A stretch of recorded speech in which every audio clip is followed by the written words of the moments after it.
सर्वात आधी आपण मिक्सरच्या जारमध्ये 2.5 वाटी बेसन घेऊयात।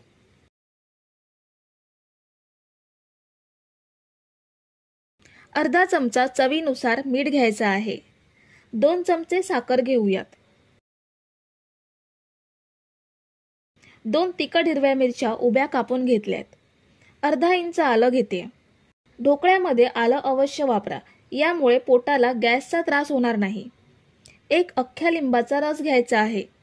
लिंबाच्या रसामुळे ढोकळा चटपटीत लागतो आणि ढोकळ्यामध्ये आपण इनो किंवा खायचा सोडा वापरला तर तो लगेच ॲक्टिव्ह होतो आणि ढोकळा छान जाळीदार बनतो। 2 चमचे नेहमीचं जेवणातलं तेल घेऊयात। 2.5 वाटी बेसन घेतलंय, त्यासाठी 1.5 वाटी पाणी घ्यायचं आहे। 1 पूर्ण वाटी आणि अर्धी वाटी म्हणजे टोटल 1.5 वाटी पाणी घेतलंय। पाव चमचा हळद घ्यायची आहे। आता आपण हे मिक्सरला फिरवून घेऊयात। हे छान एकजीव झालं पाहिजे आणि आल्याचा किंवा मिरचीचा तुकडा राहता नये। सगळं छान बारीक झालं पाहिजे। असं मिक्सरमध्ये फिरवून घेतल्यामुळे हाताने फेटण्याची आवश्यकता नाही आणि बेसनचे बारीक गठ्ठे सुद्धा राहत नाहीत। बेसनचं मिश्रण एका भांड्यात काढून घेऊयात। याची कन्सिस्टन्सी बघू शकता, खूप जास्त पातळ सुद्धा नाहीये आणि खूप जास्त घट्ट सुद्धा नाहीये। आता ह्यामध्ये आपल्याला इनोचं पूर्ण पॅकेट ॲड करायचं आहे। इनोऐवजी अर्धा चमचा खायचा सोडा सुद्धा वापरू शकता। इनो संपूर्ण मिश्रणामध्ये मिक्स करूयात। साधारण मिनिटभर तरी हे मिक्स करायचं, म्हणजे इनो सगळीकडे एकसारखा पसरेल।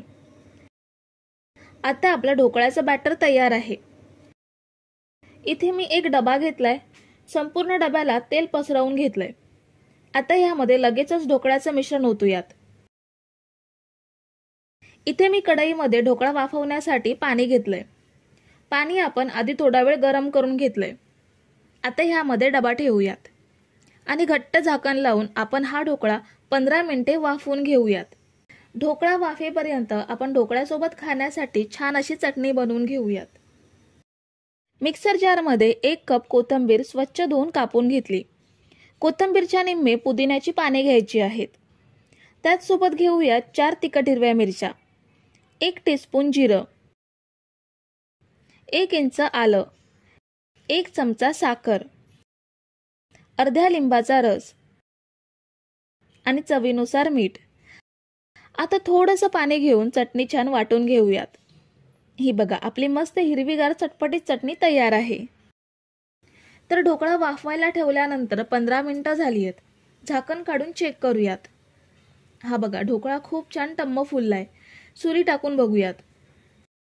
हे बघा, सुरीला ओलसर बॅटर लागलेलं नाहीये, म्हणजे ढोकळा आपला छान वाफला गेलाय।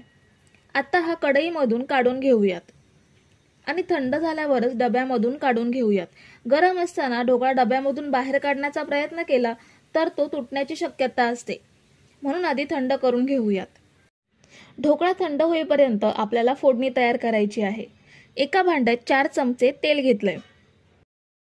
तेल गरम झाल्यावरती 1 चमचा मोहरी घ्यायची आहे। कढीपत्त्याची पाने, 2 हिरव्या मिरच्या कापून घेतल्यात, पाव चमचा हिंग घेऊयात। फोडणी अर्धा मिनिट तेलात छान परतून घ्यायची। फोडणी परतून झाल्यावर पाव वाटी साखर ॲड करायची आणि 1 वाटी पाणी घ्यायचं आहे। आता पाण्याला उकळी काढून घेऊयात। पाण्याला छान उकळी आली आहे आणि साखर सुद्धा विरघळली आहे। आता गॅस बंद करूयात। ढोकळा सुद्धा थोडा थंड झालाय। आपण हा डब्यामधून बाहेर काढून घेऊयात। अगदी सहज डब्यामधून बाहेर आलाय। खूप छान सॉफ्ट ढोकळा तयार झालाय। आता ह्याचे पीसेस करून घेऊयात। जेवढे लहान मोठे पीसेस पाहिजेत तसे आवडीनुसार पीसेस करून घेऊ शकता। कापताना लक्षात येत असेल की ढोकळा किती सॉफ्ट झालाय ते। तुम्ही जर इथेपर्यंत रेसिपी बघताय तर तुम्हाला एक विनंती आहे की व्हिडिओला एक लाईक जरूर करा। ढोकळा आपला कापून झालाय। आता यावर बनवलेली फोडणी पसरवून घेऊयात। आपल्याला हे संपूर्ण पाणी ढोकळ्यामध्ये मुरवून घ्यायचं आहे। ढोकळ्यामध्ये पाणी चांगलं मुरलं की ढोकळा खाताना घशाला चिकटत राहत नाही। पीसेसमध्ये थोडासा गॅप करून घ्यायचा आणि पाणी ॲड करायचं, म्हणजे पाणी ढोकळ्यामध्ये चांगलं मुरलं जाईल। हे बघा, खूप छान ढोकळा तयार झालाय. जाळीदार मऊसूत ढोकळा आपण काही मिनिटांमध्ये तयार करून घेतलाय. पीसेस मी प्लेटमध्ये काढून घेतलेत आणि यावर ओलं खोबरं आणि कोथिंबीर ॲड करते. तुम्ही हे ढोकळा पीसेस असे सुद्धा सर्व करू शकता.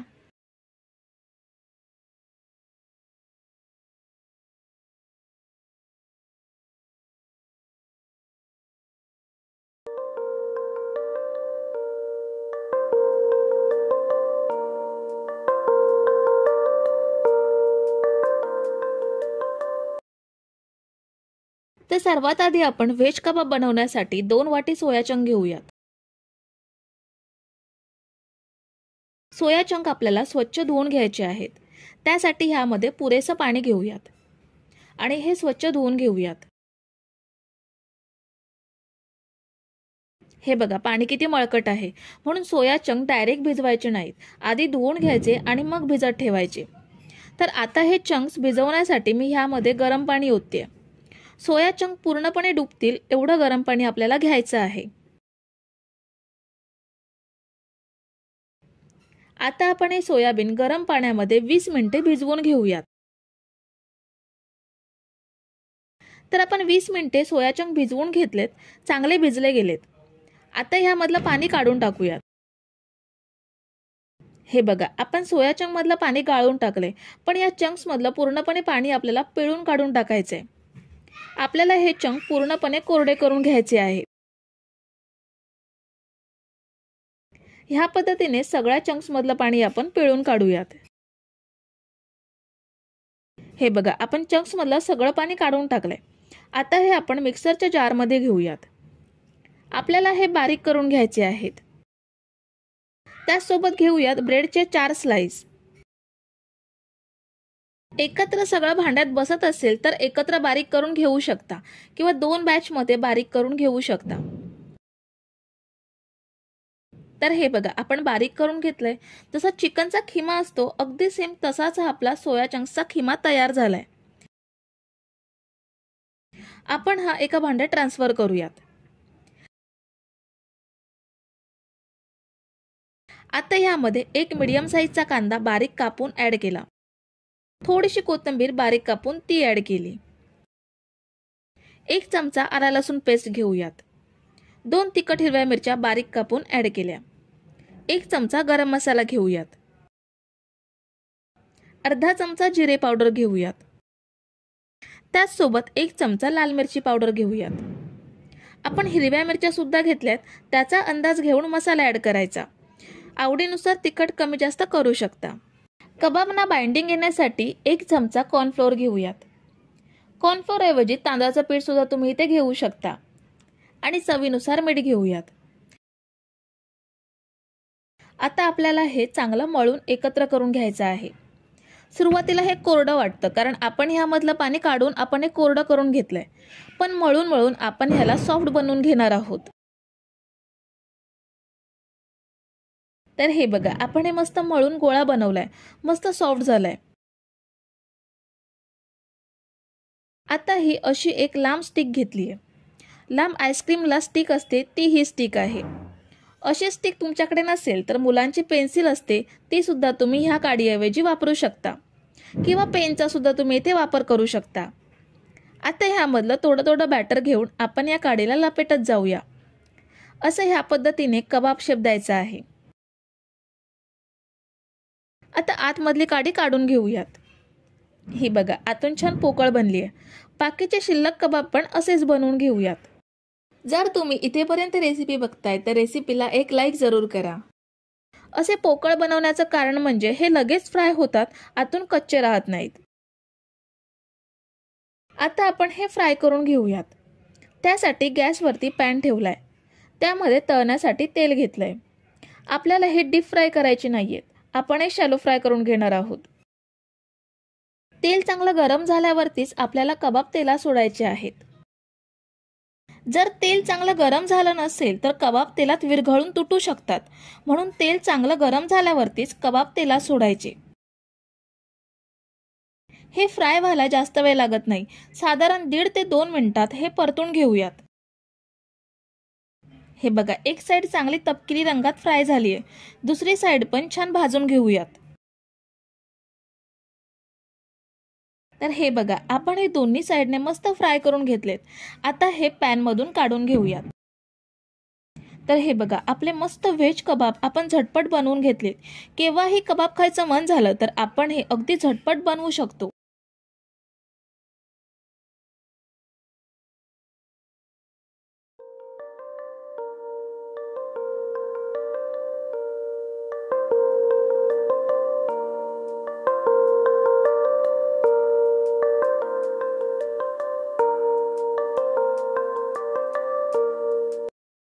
सर्वात आधी आपण खोलगट पॅन मध्ये 2 चमचे तेल घेऊयात। अर्धा चमचा जिरा घ्यायचा आहे। जिरा आपण तेलात अर्धा मिनिट परतून घेऊयात। जिरा तेलात फ्राय केल्यानंतर ह्यामध्ये आपल्याला 1 वाटी रवा घ्यायचा आहे। मी हा साधा जाडा रवा घेतलाय। तुमच्याकडे जर बारीक रवा असेल तर त्याचा सुद्धा तुम्ही इथे वापर करू शकता। रवा आपल्याला मध्यम आचेवरती 3 ते 4 मिनिटं भाजून घ्यायचा आहे। 3 ते 4 मिनिटं रवा भाजून घेतल्यानंतर ह्यामध्ये आपल्याला अर्धा चमचा चवीनुसार मीठ घ्यायचं आहे। मीठ आपण रव्यामध्ये मिक्स करूयात। मीठ मिक्स केल्यानंतर रव्यामध्ये आपल्याला 2 वाटी पाणी घ्यायचं आहे। ज्या वाटीने रवा घेतलाय त्याच सेम वाटीने 2 वाटी पाणी घ्यायचं। आता रवा आपल्याला ढवळून घ्यायचा आहे। हळूहळू रवा घट्ट होत जाईल। आपल्याला हा रवा पूर्णपणे घट्ट करून घ्यायचा आहे। जोपर्यंत हा पॅन पासून सेपरेट होत नाही तोपर्यंत आपल्याला हा घट्ट करून घ्यायचा आहे। तर हा बघा, रवा पूर्णपणे घट्ट केलाय। चमच्याने हा फोल्ड होतोय, एवढा आपल्याला हा घट्ट करून घ्यायचा आहे। आता आपण गॅस बंद करूयात आणि हा रवा आपण एका मिक्सिंग बाउल मध्ये काढून थंड करून घेऊयात। रवा थंड होईपर्यंत सँडविचसाठी आपण मसाला बनवून घेणार आहोत। एका मिक्सिंग बाउल मध्ये उकडून कुस्करून घेतलेला बटाटा घ्यायचा आहे। इथे मी 2 मीडियम साईजचे बटाटे उकडून कुस्करून घेतलेत। एक मीडियम साईजचा कांदा बारीक कापून घेतला। 2 तिखट हिरव्या मिरच्या बारीक कापून घेतल्यात। बारीक चिरलेली कोथिंबीर ऍड केली। पाव चमचा हळद घ्यायची आहे। 1 चमचा लाल मिरची पावडर ऍड केली। अर्धा चमचा गरम मसाला घेऊयात। अर्धा चमचा चाट मसाला घेते। इथे घेतलेल्या मसाल्यांचं प्रमाण तुम्ही तुमच्या आवडीनुसार कमी जास्त करू शकता। लहान मुलांसाठी बनवत असाल तर मसाल्यांचं प्रमाण कमी केलं तरीही चालेल। चवीनुसार मीठ घेऊयात। आता हे सगळं साहित्य छान एकजीव करून घ्यायचं आहे। सगळं छान एकजीव करायचं। बटाट्याचा तुकडा राहिला असेल तर तो सुद्धा कुस्करून घ्यायचा, म्हणजे मसाला पसरवायला सोपं जाईल। तर हा बघा, सँडविच मध्ये भरण्यासाठीचा मसाला आपला तयार आहे। आता रवा आपण पूर्णपणे थंड करून घेतलाय। ह्यामध्ये आपल्याला अर्धी वाटी कॉर्नफ्लोअर ऍड करायचा आहे। कॉर्नफ्लोअर ऐवजी तुम्ही तांदळाचं पीठ सुद्धा वापरू शकता। कॉर्नफ्लोअर रव्यामध्ये मिक्स करूयात। रवा आपल्याला साधारण 2 मिनिटे एवढा मळून घ्यायचा आहे। ह्यामध्ये आपल्याला पाण्याचा अजिबात वापर करायचा नाहीये। अगदी सहज हा रवा मळला जातो। जसं चपातीचं पीठ आपण मळून घेतो तसाच हा रवा छान मळला जातो। तर हा बघा, रवा अगदी छान मऊसर मळून घेतलाय। आता ह्यामधला थोडासा गोळा घेऊन लाटून घ्यायचा। पोळपाटावरती थोडंसं सुकं गव्हाचं पीठ पसरवून घ्यायचं। रव्याचा गोळा पिठामध्ये घोळवायचा आणि याची जाडसर पोळी लाटून घ्यायची। अगदी सहज पोळी लाटली जाते। ही बघा, पोळी आपली लाटून झालीये। आता याच्या बाजूच्या कडा कापून टाकूयात आणि आपल्याला याचा चौकोन बनवून घ्यायचा आहे। आता या चौकोनाचे 4 समान चौकोन करून घेऊयात।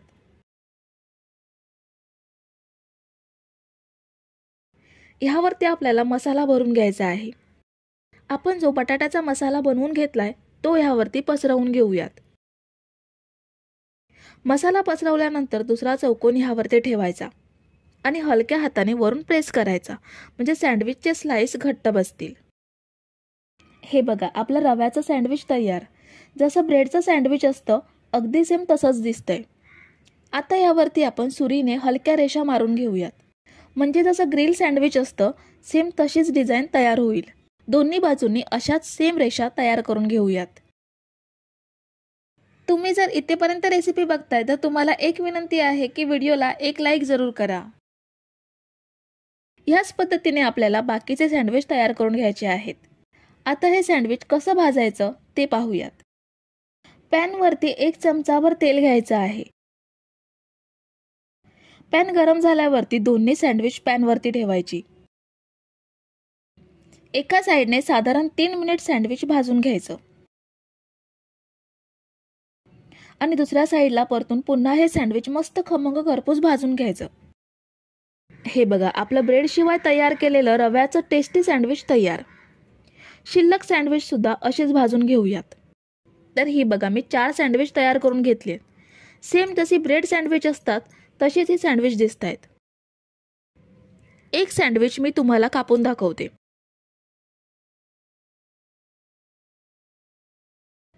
हे बघा, बाहेरून मस्त कुरकुरीत आणि आतून मस्त असा चटपटीत मसाला. करायला सुद्धा सोपं आणि खायला सुद्धा चविष्ट.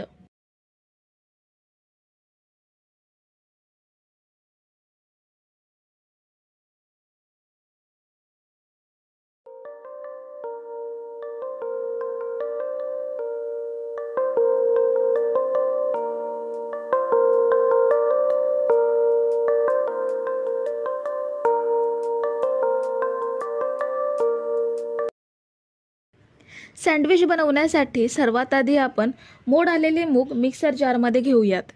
इथे मी एक मोठी वाटी भरून मूग घेते. त्याच सोबत आपल्याला 1 इंच आलं घ्यायचं आहे. 2 हिरव्या मिरच्या घेऊयात आणि थोडंसं पाणी घालून आपल्याला हे छान बारीक वाटून घ्यायचं आहे. खूप जास्त पातळ बनवायचं नाहीये. तर हे बघा, मी हे छान वाटून घेतलंय. खूप जास्त पातळ नाहीये, थोडंसं खडबडीत आहे, पण सगळं छान वाटलं गेलंय. आल्याचे किंवा मिरचीचे तुकडे राहिले नाहीयेत. आता ही पेस्ट आपण एका मिक्सिंग बाउलमध्ये काढून घेऊयात. 2 ते 3 चमचे पाणी घेऊन मिक्सरच्या भांड्याला लागलेली शिल्लक मुगाची पेस्ट सुद्धा मिक्सिंग बाउलमध्ये घेतली. आता ह्यामध्ये बारीक कापलेला कांदा घेऊयात. 1 गाजर साल काढून किसून घेतलाय. 1 शिमला मिरची बारीक कापून घेतलीये. 1 काकडी साल काढून किसून घेतलीये. थोडीशी कोथिंबीर घेऊयात. ह्यामध्ये तुम्ही आवडीनुसार भाज्या घेऊ शकता. पाव चमचा हळद घेऊयात.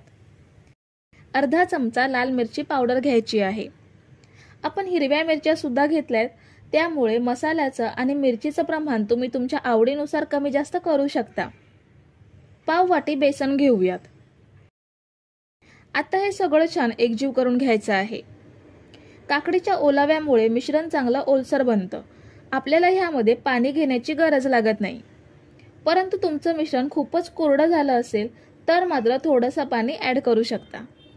ह्यामध्ये चवीनुसार 1 टीस्पून मीठ घेऊयात आणि पुन्हा एकदा छान एकजीव करून घ्यायचं आहे.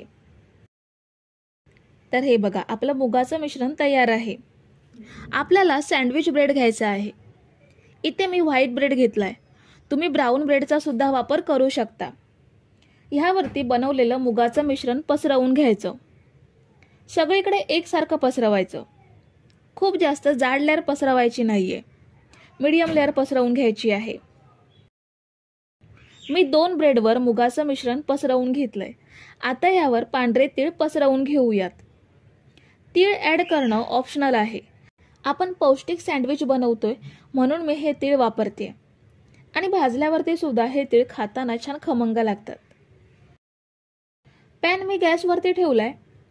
पॅनला तूप लावून घेते. तुम्ही आवडीनुसार तेल, तूप किंवा बटर सुद्धा वापरू शकता. ब्रेड पॅनवरती टाकूयात. ज्या साईडला बॅटर आहे ती साईड पॅनवरती टाकायची आणि मिनिटभराने परतून वरून थोडंसं तूप लावून घ्यायचं. ब्रेडच्या सुक्या साईडला सुद्धा तूप लावून घ्यायचं आणि दोन्ही बाजू छान खमंग खरपूस भाजून घ्यायच्या. हे बघा, आता दोन्ही साईड छान खमंग भाजल्या गेल्यात. आता सँडविच पॅनमधून काढून घेऊयात. हे बघा, खूप छान सँडविच तयार झालंय.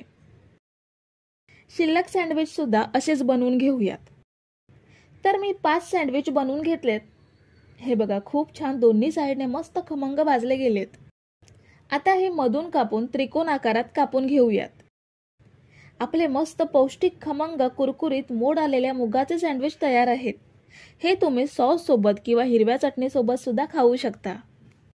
तर मंडळी, रेसिपी कशी वाटली हे कमेंट करून नक्की सांगा आणि व्हिडिओला न विसरता लाईक करा.